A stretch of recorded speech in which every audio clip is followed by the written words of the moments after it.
Good afternoon. Oh, very good. And welcome. This is a celebration of scholarship and teaching and service to Georgetown. We're very pleased today to be able to celebrate our colleagues who will receive the university's Bicentennial Medal. And we join our president to pay tribute to 4 esteemed colleagues who will be honored by the presentation of the President's Medal for Distinguished Scholar Teachers. And we also welcome Professor Deborah Tannen, who has been invited and has accepted to deliver the annual Life of Learning address. If you could remain standing for a few minutes for the Veni Creator Spiritus and the opening prayer given by Dr. Kathleen McNamara, professor in the Department of Government and School of Foreign Service. Veni Creator Spiritus, mentes tuorum visita, imble superna gratia, que tu creasti Deo Patris sit gloria, et Filio quia mortuis surrexit ad Paraclito, in seculorum saecula.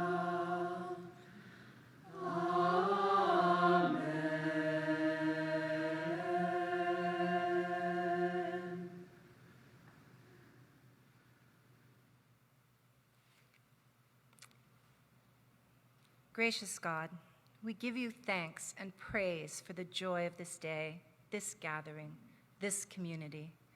Today, let us revel and celebrate in your creation of us as loving, rational, and discerning beings. We are blessed to be here on this hilltop for this convocation. We ask your loving help in our work as educators, in the formation of our students to meet their full potential as thinking and caring humans, in the pursuit of inquiry to study the world in all its complexities, and in the harnessing of our teaching and scholarship for the common good. Grant us the strength and courage to strive for the merging of heart and intellect. Let this community's embrace of faith and science as natural allies be a beacon of how to solve our real-world problems while embracing the divine. For you are truly gracious, O lover of souls, and to you we give glory, now and forever. Amen.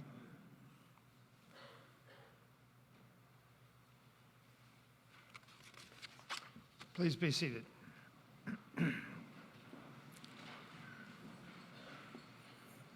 As you know, Georgetown University annually recognizes dedication to the institution.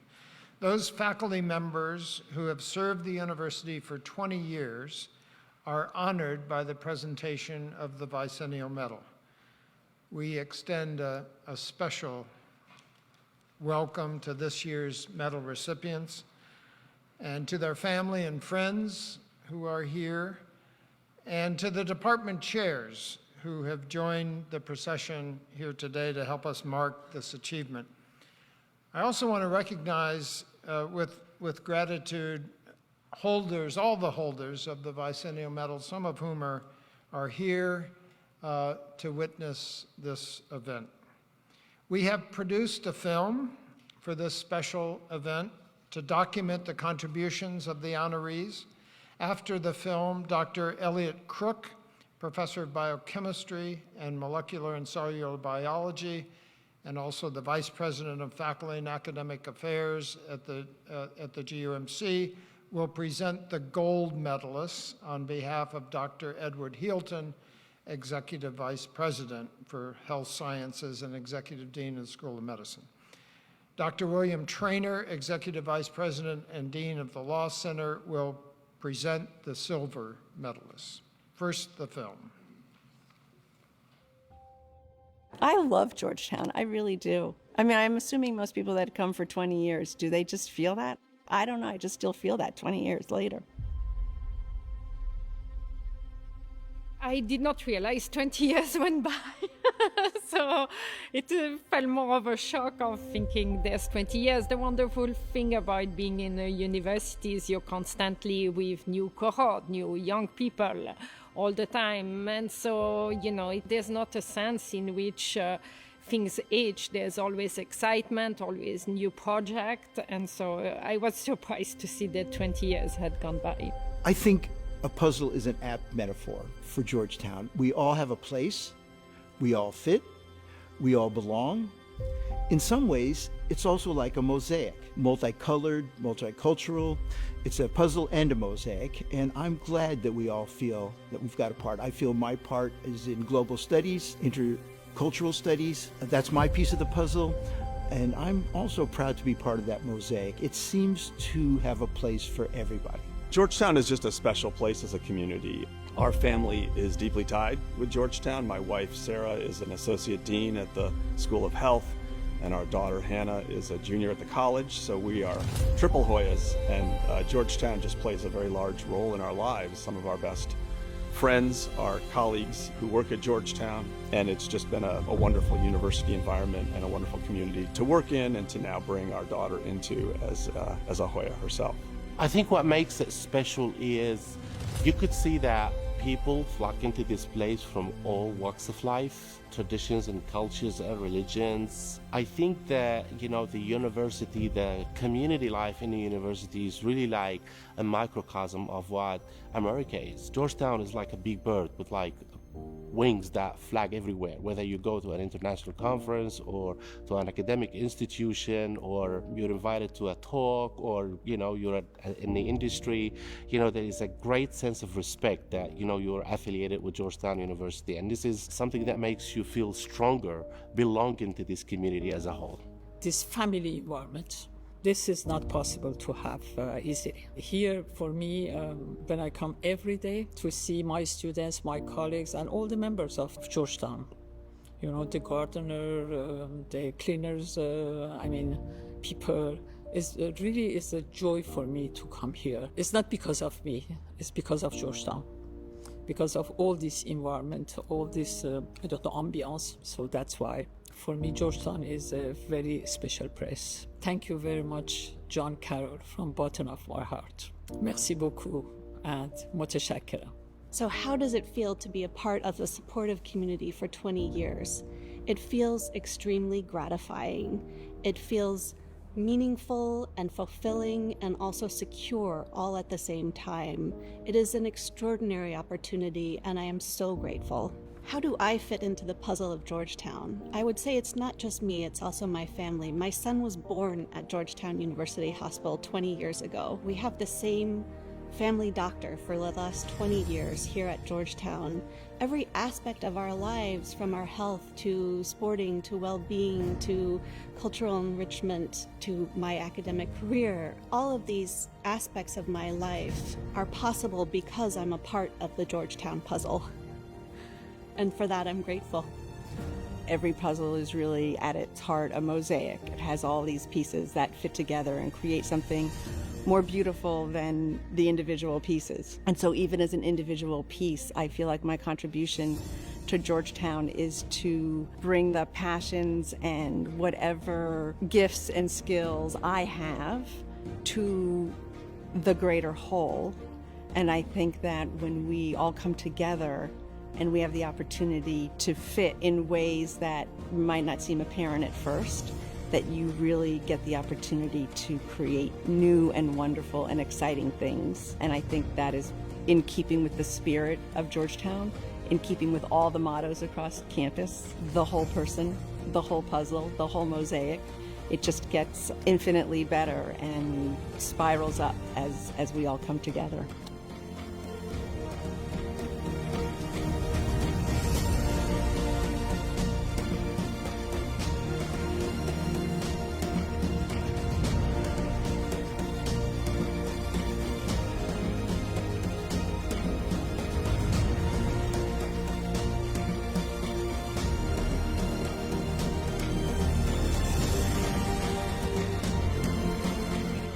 Please rise and come forward as your name is called. And the following individuals are recipients of the gold medal for 20 years of full-time service to the university.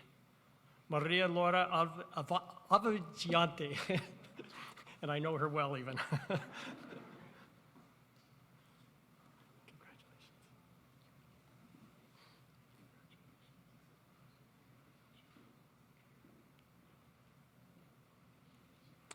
Amrita Chima. Congratulations.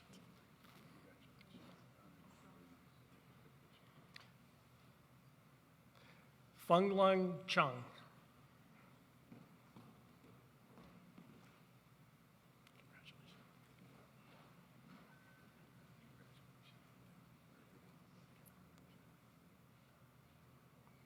Anthony Del Donna.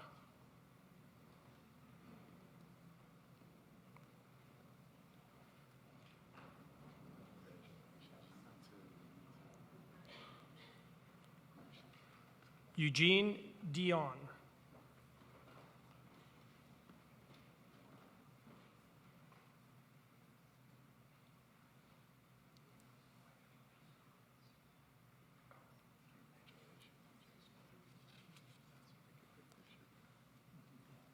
Vicky Gerard.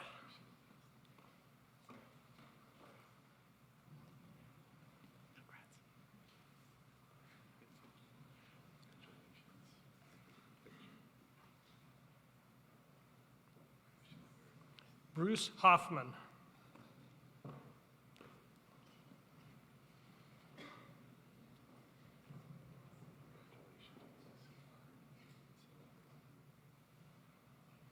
Lise Morget Howard.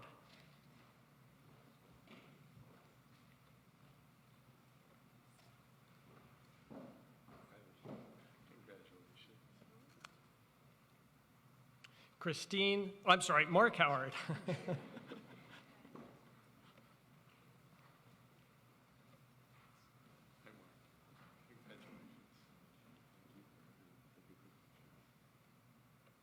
Christine Kim.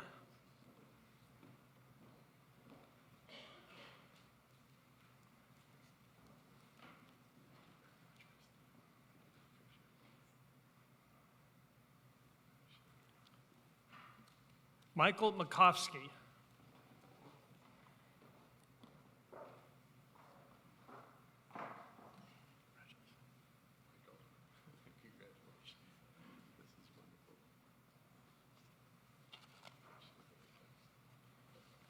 Kathleen McNamara.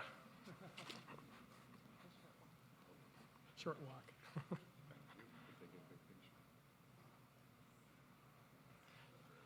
John McKyle.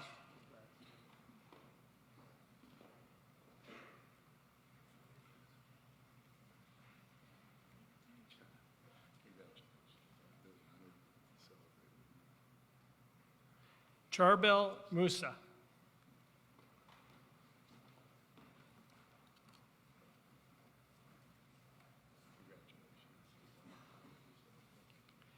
Evan Reed.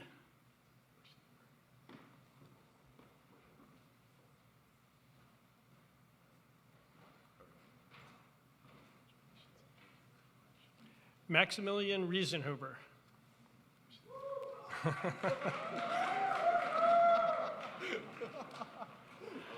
That's why we call him Mad Max. Rabinda Roy.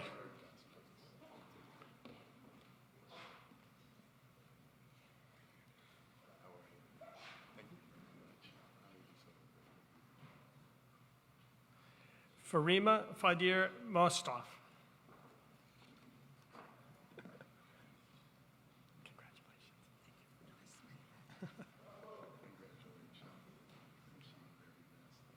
Please join me in congratulating the gold medalists.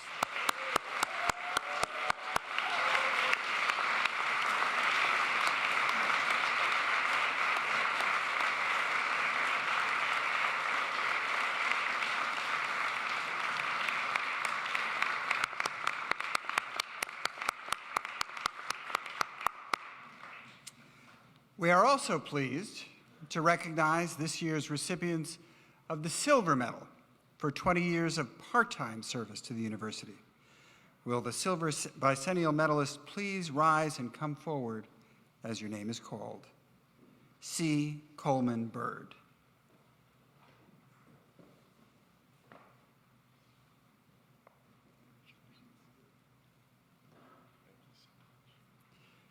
Timothy Brightbill.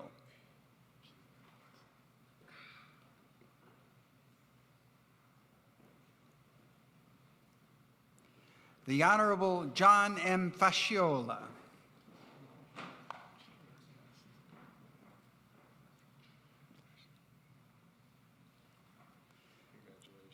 Hector Shamus.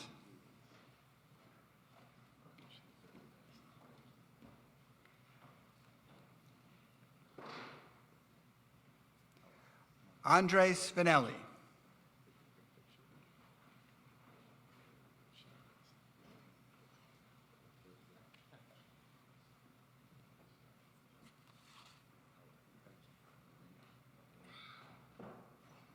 Jonathan Meisner.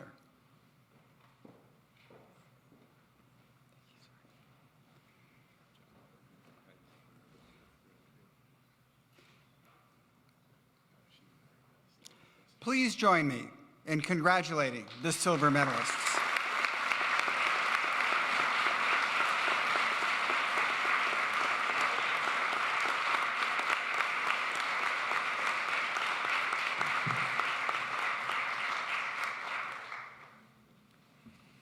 Thank you. This afternoon, we continue the practice of recognizing exceptional colleagues with the presentation of the President's Medal to this year's Scholar Teacher awardees. This medal was designed to recognize those colleagues among us who excel both in research accomplishments and teaching effectiveness. In that sense, they teach us every day that the two sides of being an academic not necessarily are in conflict, but can be jointly achieved. By naming these presidential scholar teachers, we collectively hold them up as models for all of us. And as the years have progressed, the group of awardees have come to represent the very definition of what is best at Georgetown. We again begin with a short film highlighting our honorees. One thing I appreciate about this award is that it is for people who combine research and teaching. Every day I get up excited and thankful to be at Georgetown. It allows me to do the work in terms of scholarship, but it also allows me to touch the lives of so many students. I feel like Georgetown has a heart and has a soul, and it's more than just learning that happens here. There's this incredible alchemy. It's just like magic in these classrooms. In a community where I've been able to deepen my life in a way that I never thought I'd be able to. The Jesuit values that animate the work we do has really transformed my experience as a scientist and as a professor. So I am a planetary scientist, and I'm really interested in the search for life beyond Earth. This big question, are we alone? Are we alone in the cosmos? Georgetown has been incredibly supportive. I feel like I've got this world-class facility where I can do my laboratory research, and I feel like I've got access to just the most interesting students. We are really educating our students to be principal leaders, and the world today needs that more than ever before. We live in a world that's very fast-paced and very forward-looking, and the opportunity to get students to slow down and think about what's come before, to me, is very powerful. And I enjoy taking students on a journey into the past. I love being in the classroom. I love being with the students. It feels to me like total gift, right? That I've been able to be in a place that doesn't put any limits on my growth. I think I could not have been the person I am today if I hadn't come to Georgetown, and that person is a better version of myself than I ever imagined. Walking into the Hurry building, seeing all the students there, it just fills me with energy. I'm just ready to go. Try to make a difference in the lives of our students, and through my scholarship, make a difference in the global society. I teach courses on Georgetown's history, the history of New Orleans, 19th century US history. I teach a course called Thinking About Archives. In the archives, I always feel a sense of anticipation. There's the anticipation of finding something in the archive, and then the anticipation of being able to share what you find with the world. I mean, the history of the Georgetown Observatory blows my socks off. Like, I love walking through those walls. I love being in that space. I love thinking about the future of space at Georgetown. Because there's so much you can learn here on Earth. Like, there are all these places that have relevant similarities to other planetary environments. A lot of it is really just learning how to look, you know? Like, figuring out how it is that you can look for traces of life or biosignatures when they maybe are really hard to see.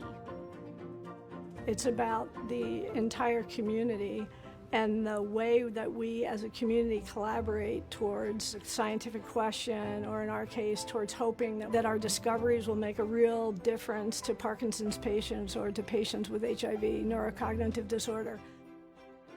Finance has a huge impact on the global society, and policy has a huge impact on the global society. That's what we do at the Pissarro Center. It's about excellence in research, but I don't want to stop there. I want it to have impact on practice and policy, and then I want to bring it into the classroom. And Georgetown provides me the perfect venue to bring all of those interests and passions of mine together. So as I walk through campus, I do think about the opportunities to tell different kinds of stories about our school's history, and to use those stories to shed light on the broader processes of history that have shaped our world.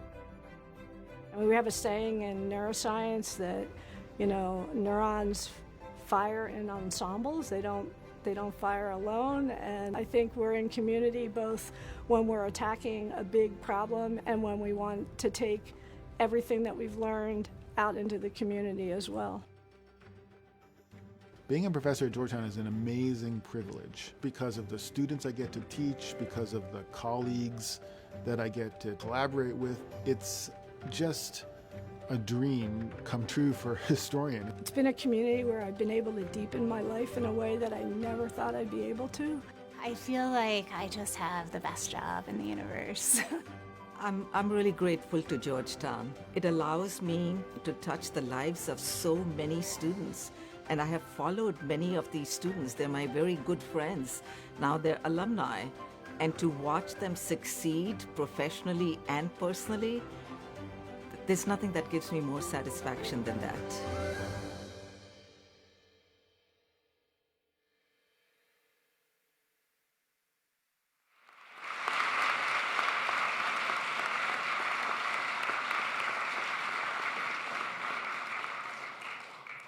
I invite President DeGioia to come forward for the presentation of the President's Medal to each of our honorees. Professor Agarwal, if you could join us. Rina Agarwal is the Robert E. McDonough Professor of Finance and Director of the Pissarro Center for Financial Markets and Policy at the McDonough School of Business. For over 38 years, Professor Agarwal's career at Georgetown has been characterized by influential pedagogy and award-winning scholarship. Her novel research and analyses are frequently cited in top-tier journals and also sought out by highly visible outlets such as the Wall Street Journal, the Financial Times, the New York Times, the Washington Post, and CNBC, among others. Her seminal work in market microstructure, capital raising, and corporate governance informs her dynamic teaching, bolstered by guest visits from prestigious leaders and through agile programmatic enhancements, such as the development of courses that focus on how climate challenges are being addressed by financial markets. As director of the Pasaris Center, Professor Agarwal contributes to shaping the future of finance by convening national and global conversations with practitioners and policymakers on key global issues at the intersection of finance and policy. She is lauded for her prolific research and writing, fostering dynamic engagement opportunities for students and alums, all the while serving on various committees and in academic leadership roles, including past service as Vice Provost for Faculty, Interim Dean, and Deputy Dean of the McDonough School of Business.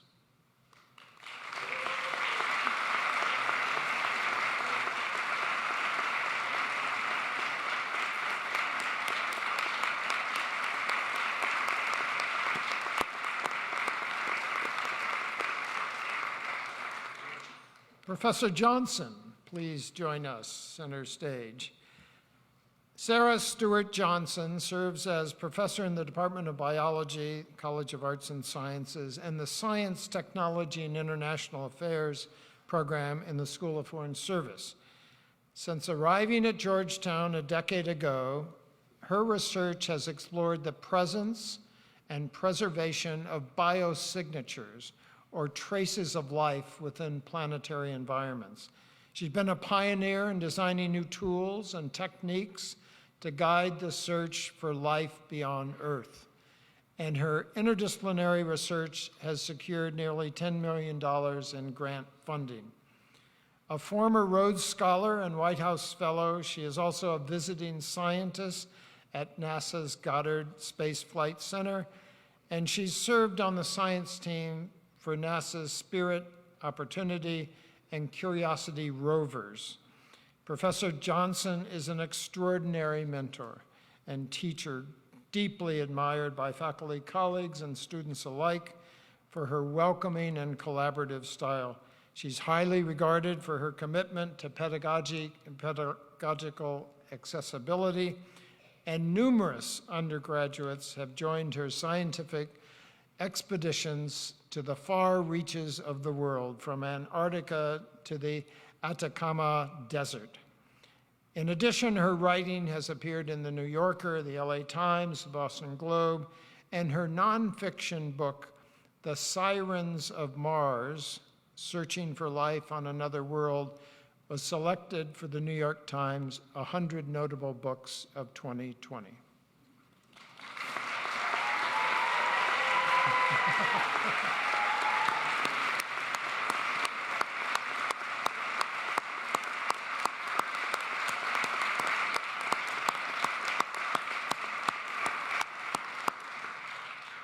Professor McGuire Zeiss, please join us center stage. Kathleen Ann McGuire Zeiss serves as professor and chair in the Department of Neuroscience in the School of Medicine.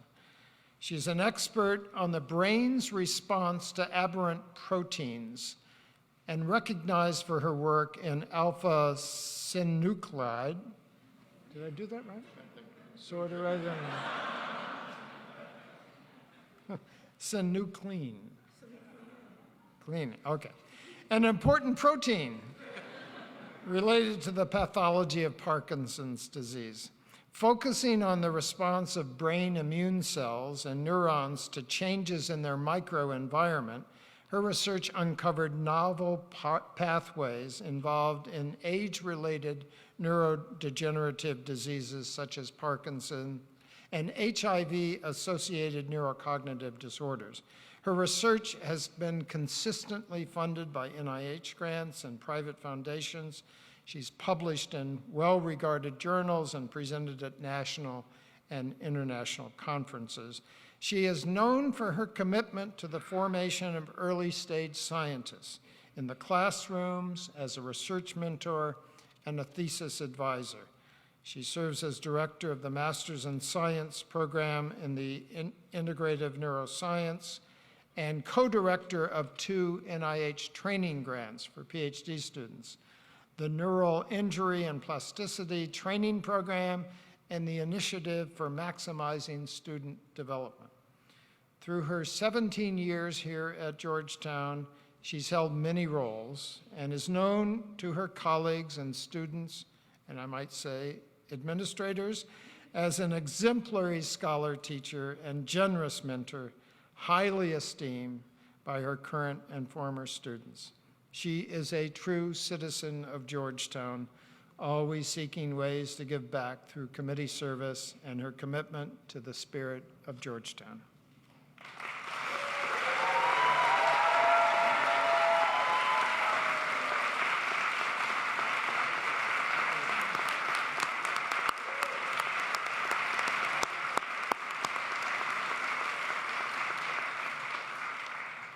Professor Rothman, please join us center stage.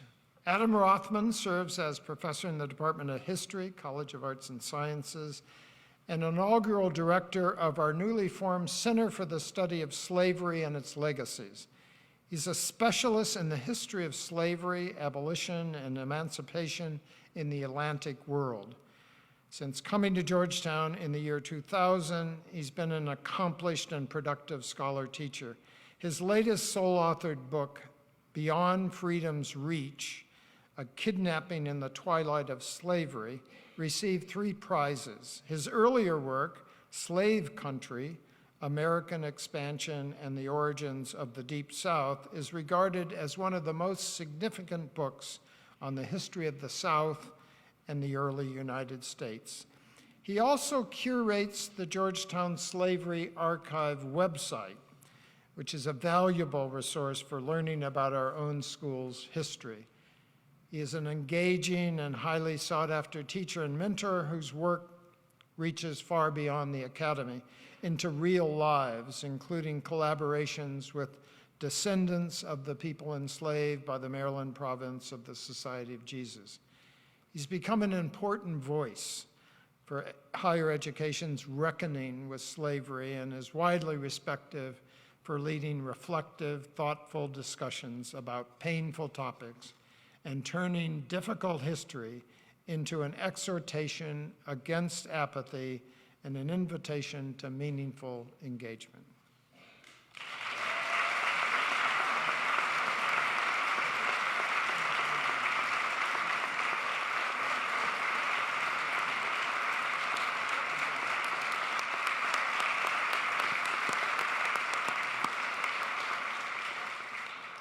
I now have the pleasure to introduce our 48th president, John J. DeGioia, who will offer some remarks and introduce this afternoon's speaker.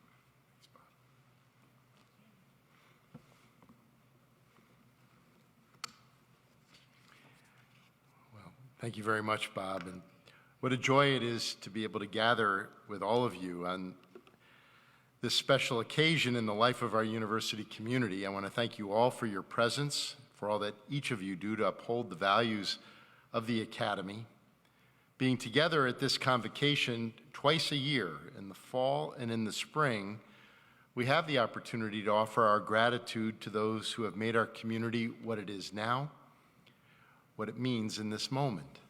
Each fall, we celebrate newly promoted and tenured colleagues and engage the reflections of a leader from outside the Georgetown community to share their perspectives and experiences in the Academy and our aims of education address.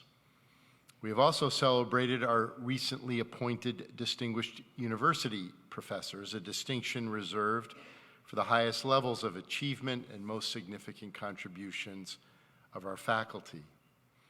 And this afternoon, in our spring convocation, we recognize those who have dedicated their lives to this community.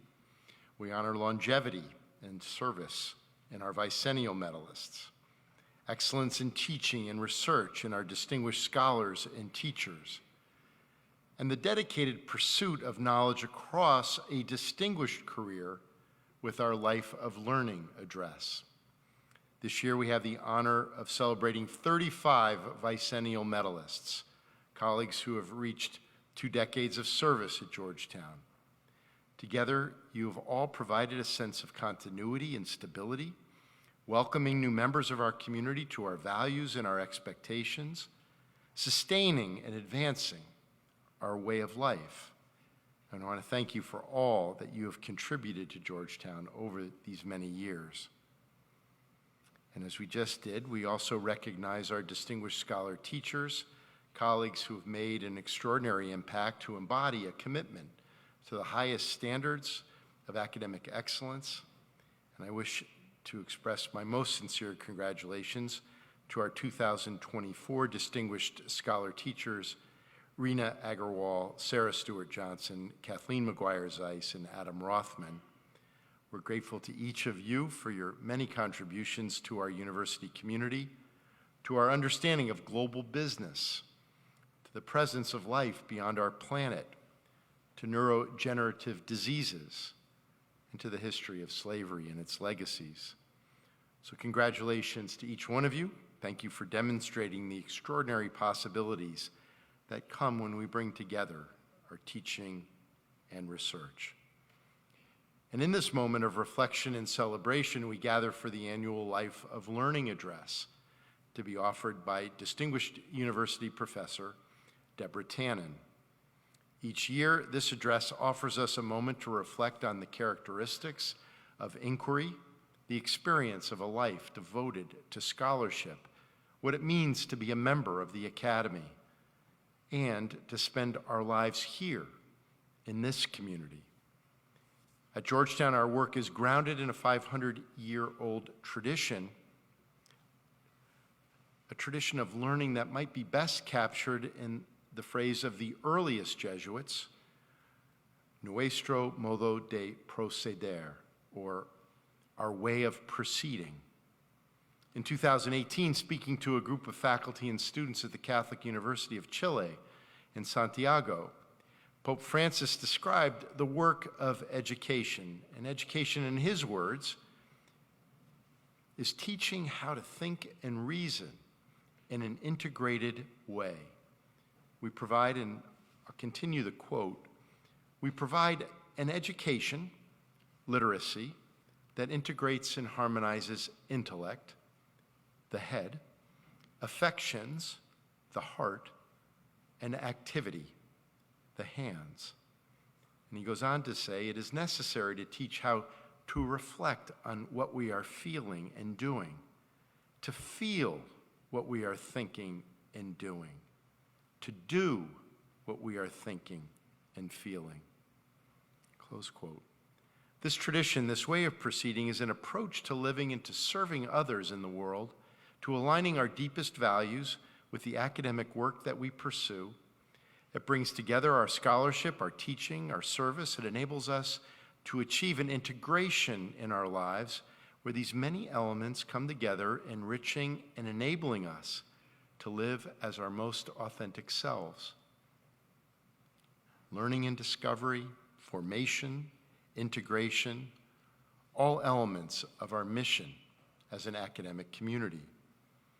Our pursuit of knowledge begins with a sense of possibility and purpose, that there's more we can know, more we can understand, more we can do together. And each of you commits to pushing the boundaries of knowledge, to pursuing questions within a discipline or area of study, to making groundbreaking contributions to your field. And you share this knowledge, this experience of the pursuit of knowledge with the students that you teach. They immerse themselves in this work with all of you, the members of our faculty, in the creation, critique, and sharing of knowledge. They learn this eagerness toward knowledge from all of you, and in so doing, make invaluable discoveries about themselves and their roles as citizens in our world. And this same dynamic quality of inquiry brings us to share our knowledge with our broader communities. It shapes how we see our world, provides the foundation for new advances in science and medicine, shapes civic policy and discourse, contributes to public knowledge, to dialogue and understanding. Our pursuit of knowledge provides a context for us to serve our communities, to advance the common good, to seek the betterment of our world. Each of you live out this tradition and enable us to realize our mission as a university. And I'm profoundly grateful to each of you for the commitment you make to this work, for all that you do to animate and sustain this academic community. So thank you.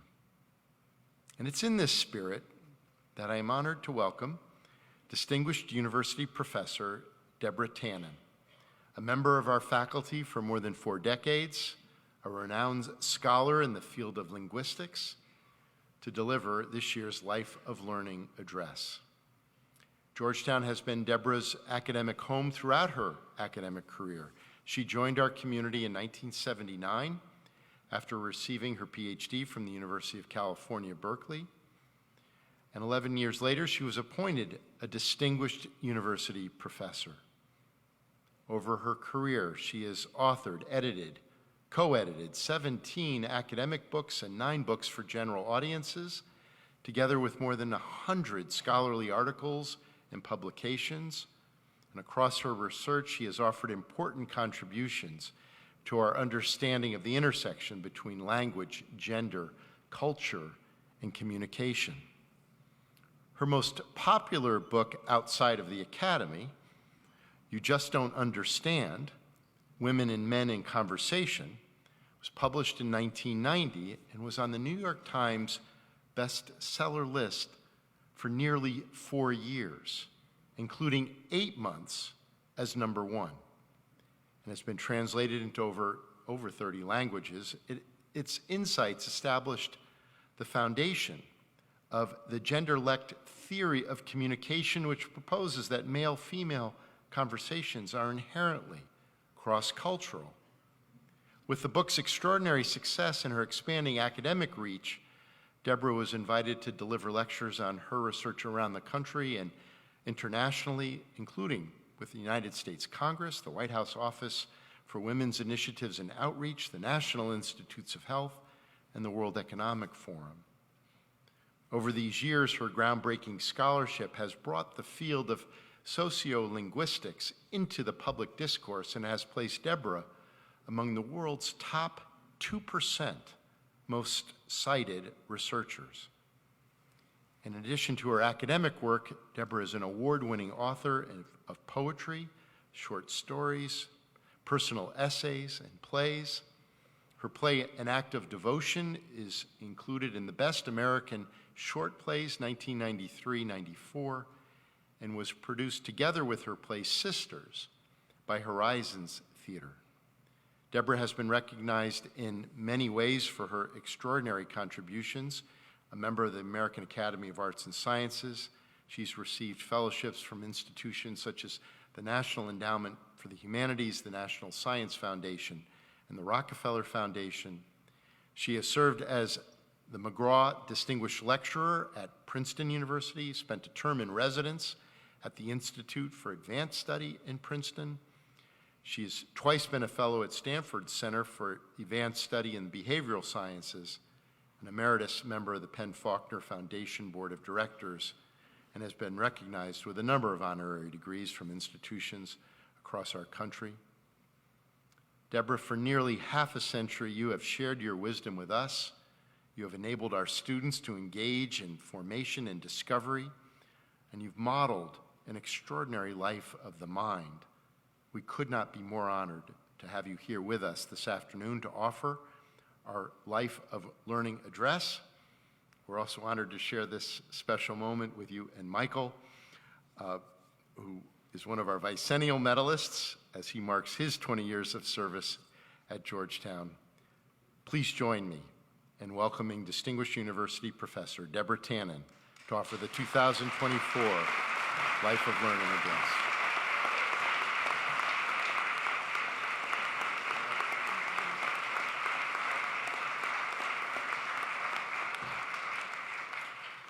Thank you so much for that, for that introduction.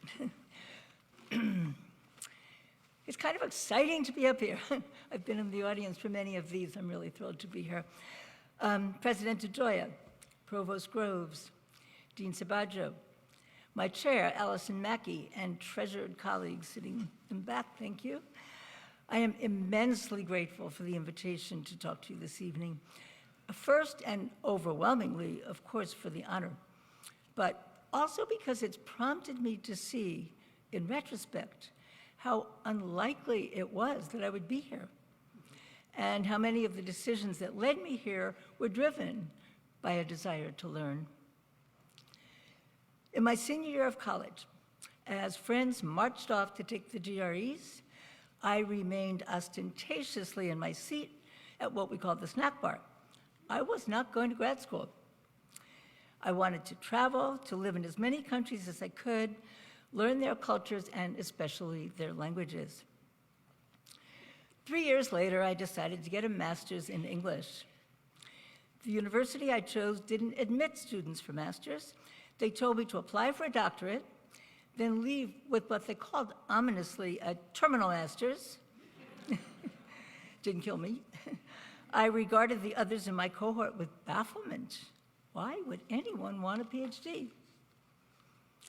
4 years after that, at 29, I began a doctoral program in linguistics, this time intending to get a PhD, but with no thought of an academic career.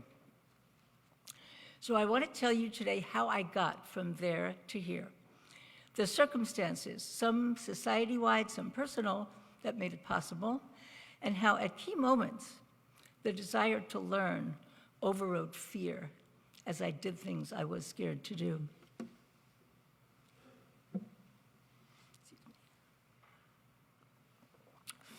Neither of my parents graduated from high school. They came to this country as children.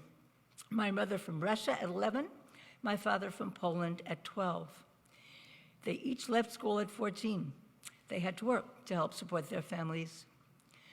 In my father's case, that's a bit misleading. He was self-taught. He studied high school subjects on his own, passed a law student's qualifying exam, attended law school at night. Back then, you didn't need a college degree.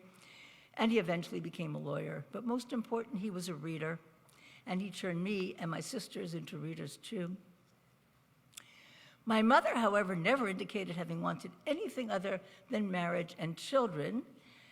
And that was all she wanted for me and my sisters. My older sisters obliged, one married at 19, the other at 20.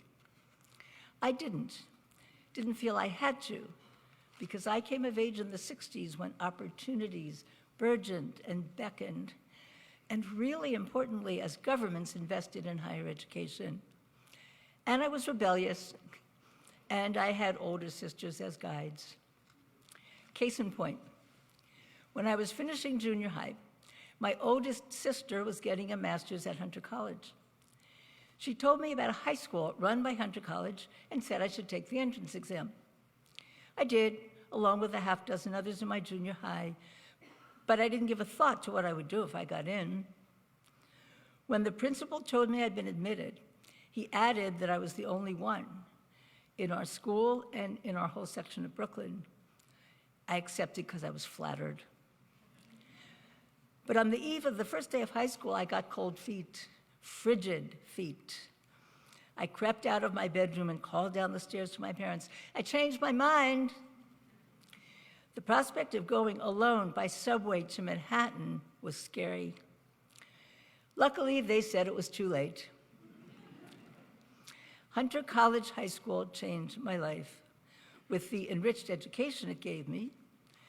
Because it was what we then called all girls, it's well documented that girls who go to single-sex schools do better on average later in life.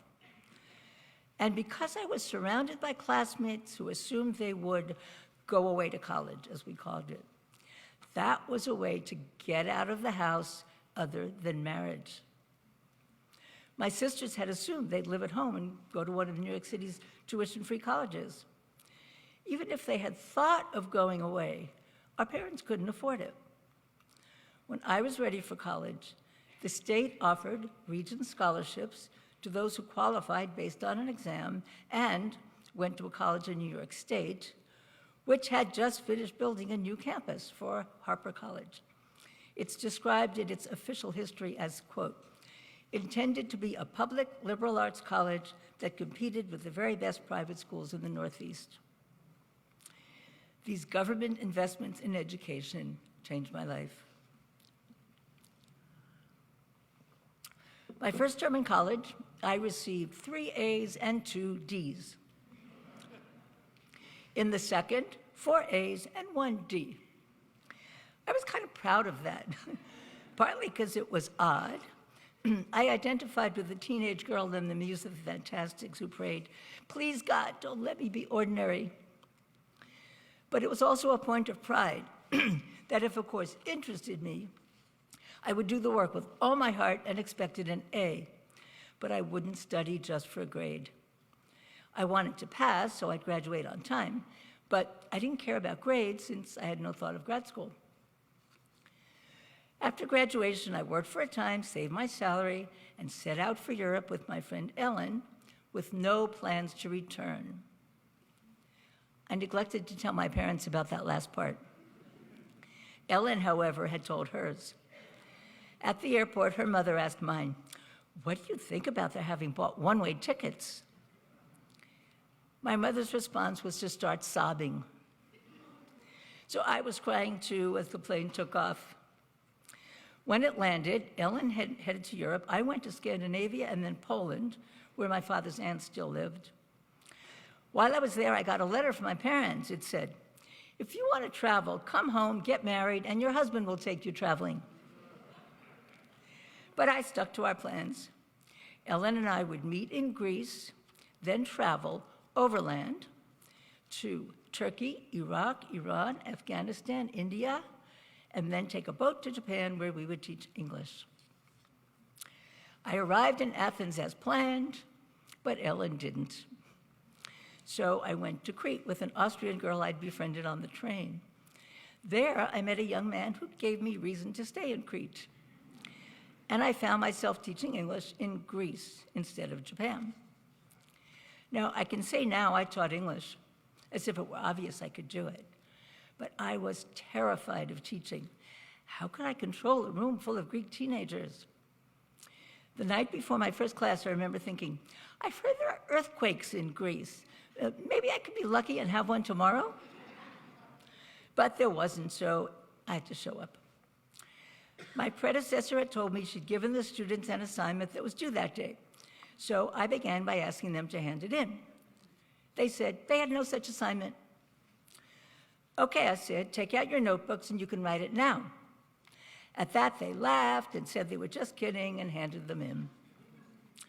A wave of relief swept over me. Teaching was something I could do, and I soon loved to do. Now, I would have been happy to stay in Greece indefinitely, but the young man, by now my partner, wanted to come to the States to get an MBA. I figured as long as he was going to get a master's, I'd get one too. So we went to the States, got married, and I got a master's in English at Wayne State University.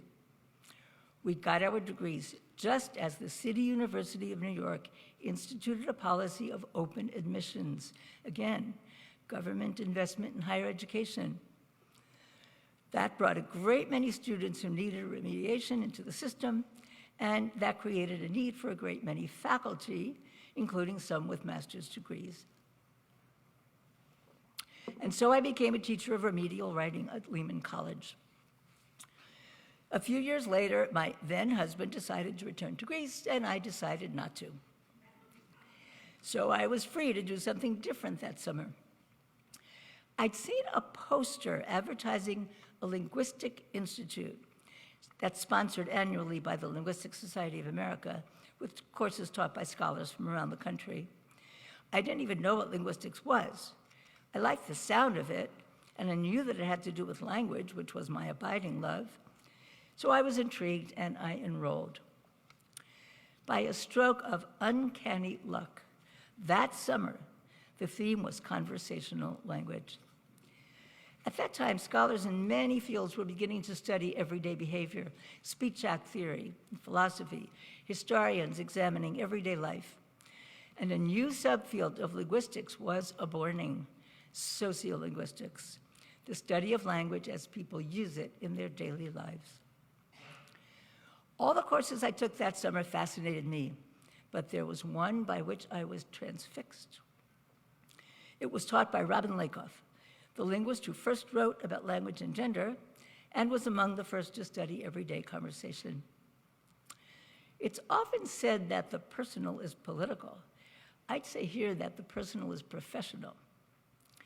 Many of us choose to study phenomena that have factored in our lives.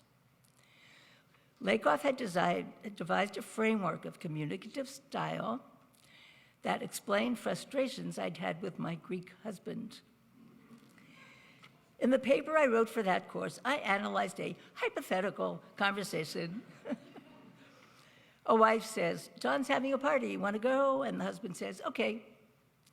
But okay means I'll go along. So she asks, "You sure you want to go?" He says, "We don't have to go, I'm tired anyway." Lakoff's notion of indirectness shed light. She was asking what he wanted, but he assumed that her asking meant that she wanted to go. When she asked, "Are you sure you want to go?" it meant she'd changed her mind. No wonder they'd end up arguing. "We didn't go because you didn't want to." "No, you didn't want to."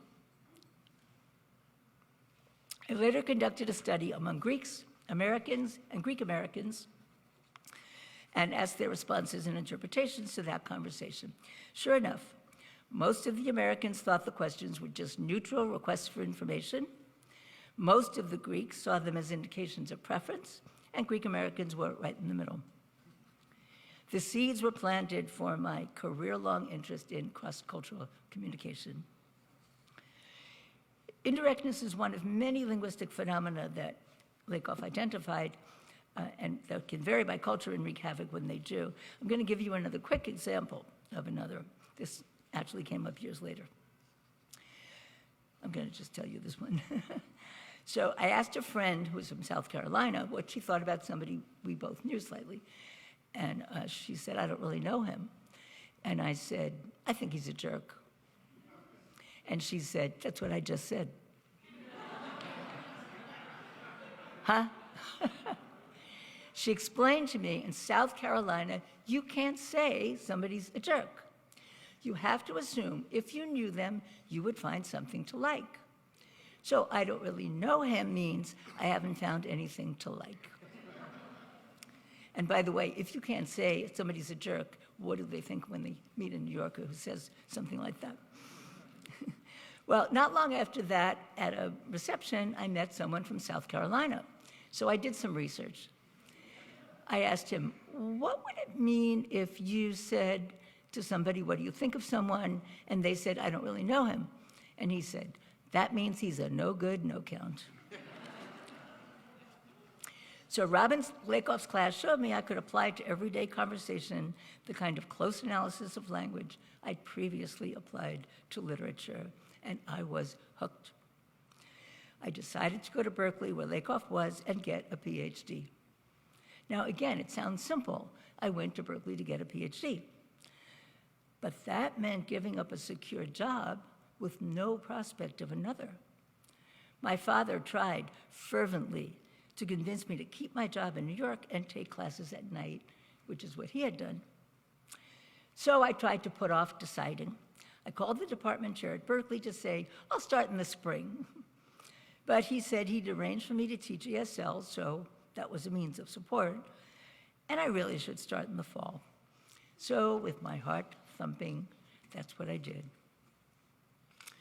At Berkeley, as the time to write a dissertation neared, I knew that I would analyze a naturally occurring conversation, which meant one I'd participated in and recorded with permission, of course, and that was quite common at that time to do that. And it's common in our field. So I chose a conversation that I had at a Thanksgiving dinner with friends. I planned to identify the linguistic features that each person used and examine how those features affected the conversation. Now, 2 of the dinner guests were from California, and 3 were from New York City. It soon became clear that I couldn't identify the Californians' linguistic features because they had a hard time getting the floor. My analysis showed why. And this is just one piece, there were many others as well. Conversation, as you know, is a matter of taking turns. So how do you know when the other person's turn is over and it's your turn to begin? You decide by a whole range of things, but one of them is how long they have paused. But how long a pause means, oh, I'm gathering my thoughts, and how long does it have to be before it says, I'm done, your turn? Now, if one person is expecting this much pause, and the other is expecting this much pause comes first. So this person thinks that person is done, and they may take the floor, and maybe they didn't even want to, but they're trying to prevent an uncomfortable silence. And then it happens again, and it can happen again. And one person feels they've been interrupted. But that was not the intention. It was cross-cultural communication right here at home. Academic lives are shaped by a strange alchemy. What positions happen to open up when we happen to be looking for one? It was yet another near miraculous stroke of luck that when I was applying, the Georgetown Linguistics Department had an opening in my area. For sociolinguists, Georgetown is Mecca. Ever since 1970, when our unique sociolinguistics doctoral program was created, funded by the National Science Foundation and other government investment in education, Georgetown has been among the most widely known and respected centers for sociolinguistics, and really the best known, most highly respected for what's now called discourse analysis. There was a glitch. The position wasn't tenure track. It was 3 years renewable to 5. I was offered tenure track jobs at other universities, but when Georgetown offered the non-tenure position, I accepted. No, I leapt for it. Lucky again, the job was converted to tenure track before the 5 years were up. At each stage I've described, I supported myself as a student by teaching. But teaching and learning are inextricable. Explaining ideas to students, I understand them in new ways. Answering students' questions and hearing their comments sparks insights I didn't know I had. When I teach cross-cultural communication to undergrads, their excitement reminds me why this work matters. And for all the books I've written since coming here, I've taught graduate seminars in the topic I was researching. I can't imagine having written those books had I not. The last 2 seminars I taught addressed the topic of my current research, apologies, private ones, not the public ones. Which reminds me, if any of you have any memory of incidents in your life where an apology factored, one that you had or didn't have or wanted and didn't get, or someone wanted anything, could you please email me? That is if you want to tell me about it. I'm serious about that. There's an aspect of my experience that I would feel remiss if I didn't mention. When I arrived at Georgetown, of the 18 faculty members in linguistics, 4 were Jesuits, 1 was a woman. A year later, she left, so that left me. A few years after that, another woman was hired, and we were the only ones for about another decade. One evening, I was working late in my office with the door open when a student I didn't recognize walked in without knocking and asked if I had any whiteout. I did. I gave it to her. She returned a little later to ask if she could borrow my stapler. Sure, I said, and I gave her that. She came in one last time to proffer her paper, saying, "Are you Father Murphy's secretary? Could you give this to him?" The indications that I was a professor sitting at a desk in a private office along a row of professors' offices, working after hours, were overridden by the assumption that faculty were men and women were secretaries. But who could fault her? That was the norm. It's easier to fault the grad student who called me at home on a Sunday to ask me about her dissertation. And I very happily answered all her questions, and we talked quite a while. And then I said, you know, you really should be asking my colleague who's directing your dissertation She said, I don't want to bother him at home on Sunday.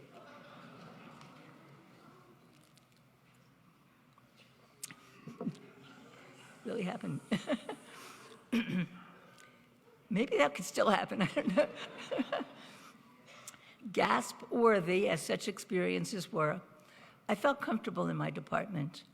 I had the unflagging support then and since of all my colleagues, as well as department chairs, deans, provosts, and presidents, especially the current ones.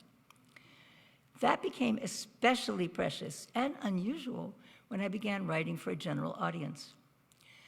Others who have expanded their research in that way have told me horror stories of hurtful remarks and mistreatment from colleagues. I've never had a single such experience at Georgetown, and I'm extremely grateful for that. I should say something about why I write for a general audience. For one thing, I wanted to write a book that my mother could read.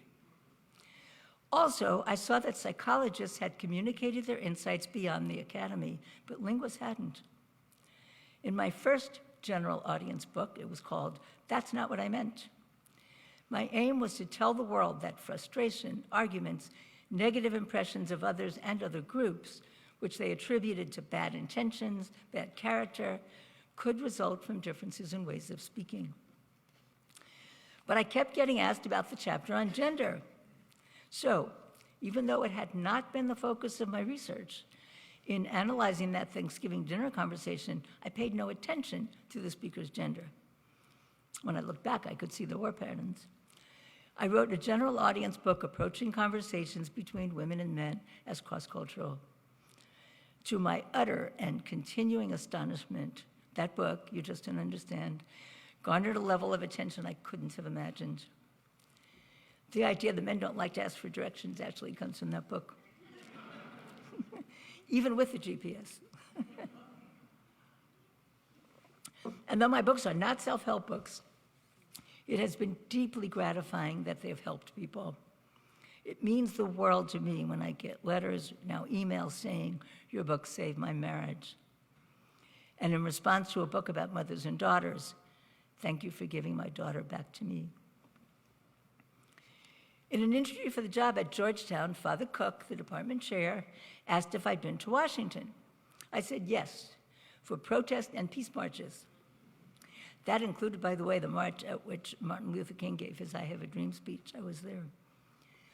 Like so many young people then and now, like many of you, I'm sure, I wanted to make this a better world. As a child, when I made a wish over my birthday candles, I would wish for world peace. Those wishes and those peace marches tragically did not succeed. But linguistics and Georgetown have allowed me to contribute to a different kind of peace. Peace between people whose mutual frustration and mutual blame or cultural stereotyping can be traced to different ways of speaking. Georgetown also gave me the greatest gift of all, and incidentally made my mother very happy. At a linguistic institute that I organized here in 1985, I met the love of my life, the man I married for life, and as you hear, he's here tonight having gotten the Vicennial Medal, Michael Makowski.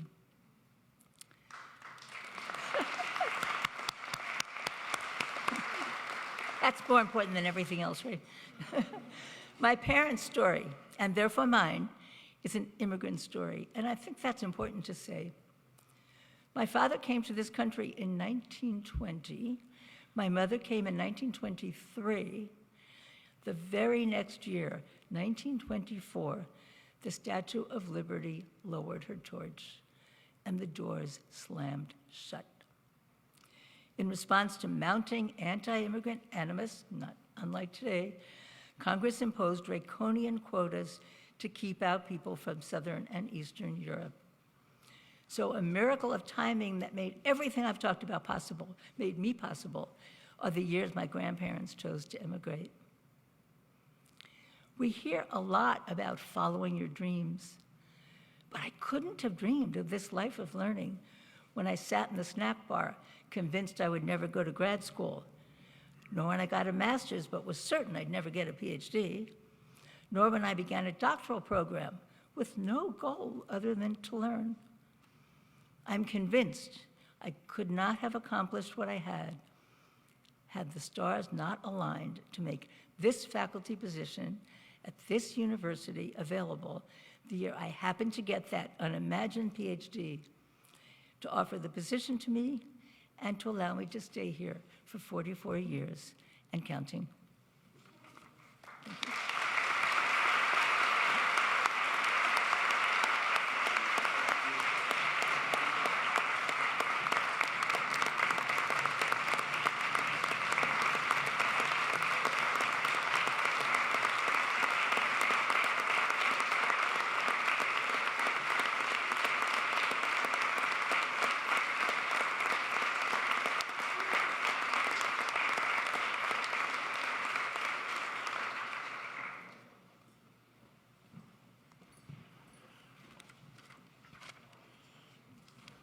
Deborah, this was a joy. Thank you. Thank you for that.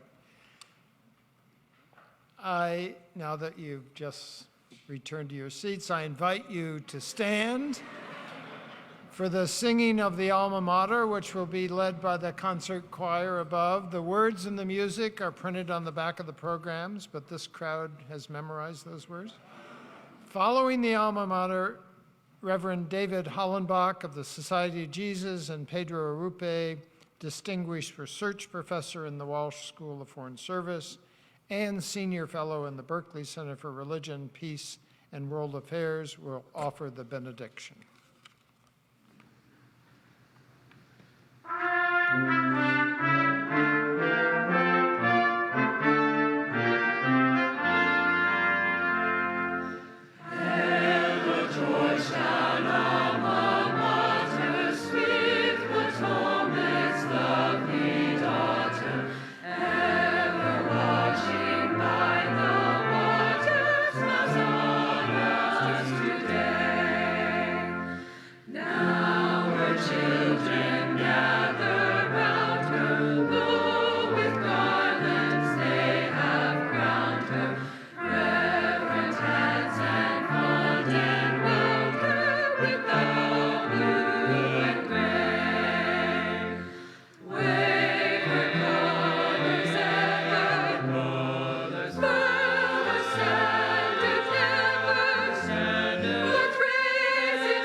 This benediction is an adaptation from a prayer originally composed by the Jesuit paleontologist Pierre Teilhard de Chardin.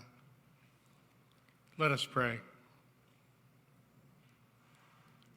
O God, we thank you for enabling us to become conscious of all the world loves, pursues, and suffers. We seek to share more fully in the struggles of those undergoing the loss of war and to unfold ourselves to what they face, to become more widely human and more nobly of the earth, so we might become servants of all the men and women of our world, even in the midst of their struggles. Oh God, we thank you for the gathering this afternoon. We ask you to bless our continuing work with compassion, understanding, and hope. Amen.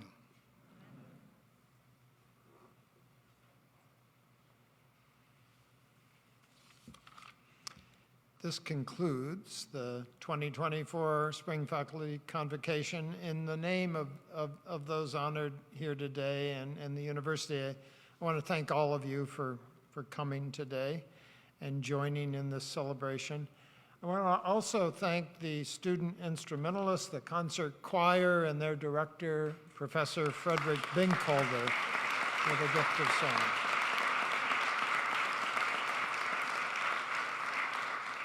You're all invited to join us in congratulating our honorees at a reception that will immediately follow this ceremony on the second floor of Healy Hall. But if you could remain standing in your place until the procession exits Gaston, that would be appreciated.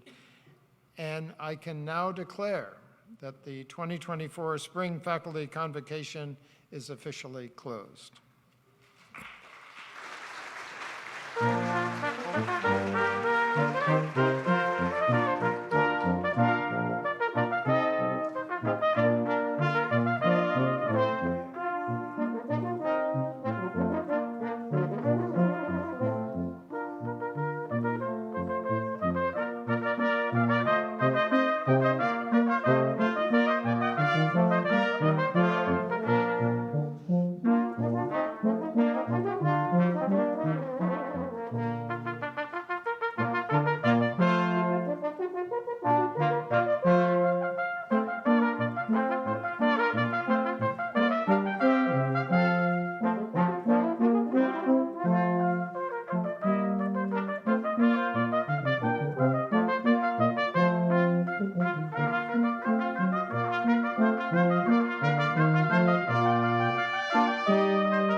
Charles.